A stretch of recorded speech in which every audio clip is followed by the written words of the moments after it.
সহজ হচ্ছে অঙ্গ প্রত্যঙ্গ সংযোজন আইন।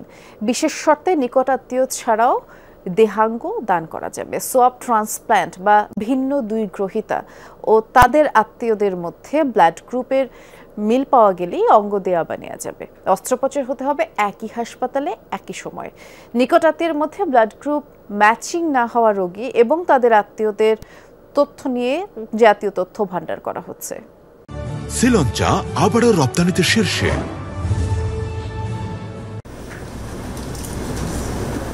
রাজধানীর শ্যামলীর সিকেডি হাসপাতাল। কিডনি বিকল হাজারের বেশি রোগী বেঁচে আছেন ডায়ালিসিস করে।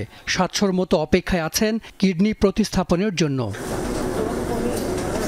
দেশে সবচেয়ে বেশি প্রতিস্থাপন হয় কিডনি, এরপরেই আছে চোখ ও লিভার। কিন্তু প্রতিস্থাপনের হার খুবই কম। এক্ষেত্রে বড় বাধা আইন। এবার আইন সহজ করার উদ্যোগ নিয়েছে সরকার। স্বাস্থ্য বিভাগ জানিয়েছে, অঙ্গ সংযোজন প্রয়োজন এমন রোগী ও অঙ্গদানে আগ্রহী আত্মীয়দের নিয়ে জাতীয় তথ্য ভান্ডার হচ্ছে।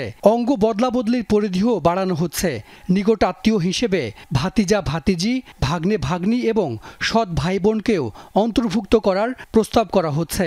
সেবার মান নিশ্চিতে অঙ্গ প্রতিস্থাপনে সরকারি হাসপাতালকেও নিতে হবে অনুমোদন। আমার একজন আত্মীয়ের সঙ্গে যিনি আরেকজনের যদি লাগবে, তার আত্মীয়ের মিলে গেলেই, মানে তার আত্মীয়ের সঙ্গে আমার আর আমার আত্মীয়ের সঙ্গে তার মিললে আমরা ক্রস করে ফেলতে পারবো। এবং এটা একই টাইমে হবে। দেখা গেল যে ৩ জন ডোনার তার আসলে, কিন্তু ৩টার একটাও মিলে নাই জিনোটাইপ।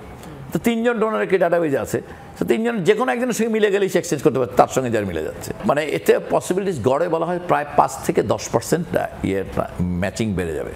দেশে সবচেয়ে বেশি কিডনি প্রতিস্থাপন করা চিকিৎসক কামরুল ইসলাম। তিনি বলছেন, আইন সহজ হলে অনেকে নতুন জীবন পাবেন। সোয়াব ট্রান্সপ্লান্ট সব দেশেই আছে, আমাদের দেশে ছিল না, আমরা এটা করতে পারতাম না, এখন আমরা করতে পারবো ইনশাল্লাহ। এটার ফলে ধরেন যে ব্লাড গ্রুপের জন্য যে গ্রুপটা করতে পারছে না, তারা এখন অটোমেটিক করতে পারবেন। ক্যাডাভেরিক ও মরণোত্তর অঙ্গদানের সংখ্যা কমে গেছে।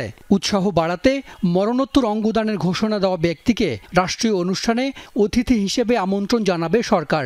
বিষয়গুলো নতুন সংশোধনীতে রাখা হয়েছে। সোসাইটির মধ্যে আসলে মরণোত্তর দান বিষয়টাকে উৎসাহিত করা হবে, যে মরণোত্তর চক্ষু, কিডনি, অতএব উনি যখন দান করেন, উনি মারা গেলে ওনার পরিবারকে দান করলে তার উনি সম্মানটা পাইলেন না। অতএব উনি যেহেতু দান করার উদারতা যদি দেখান, উনি জীবিত অবস্থায় সম্মানিত হবে। আমরা যদি মৃত ব্যক্তি থেকে কিডনি কিংবা অন্যান্য সলিড অর্গান নিতে পারি, তাহলে পরে ট্রান্সপ্লান্টটা সহজ হয়। আমার জীবিত ব্যক্তি থেকে নেওয়া মানে দরকার পড়ে না। উন্নত বিশ্বে প্রায় 60-70, কোনো জায়গায় আরও বেশি মৃত ব্যক্তি থেকে ট্রান্সপ্লান্ট মানে অঙ্গগুলি নিয়ে ট্রান্সপ্লান্ট করা হয়। দেশে অঙ্গ প্রত্যঙ্গ সংযোজন আইন পাশ হয় 1999 সালে। 2018 সালে আনা হয় বেশ কিছু সংশোধনী। হাসান মিসবাহ, যমুনা নিউজ, ঢাকা।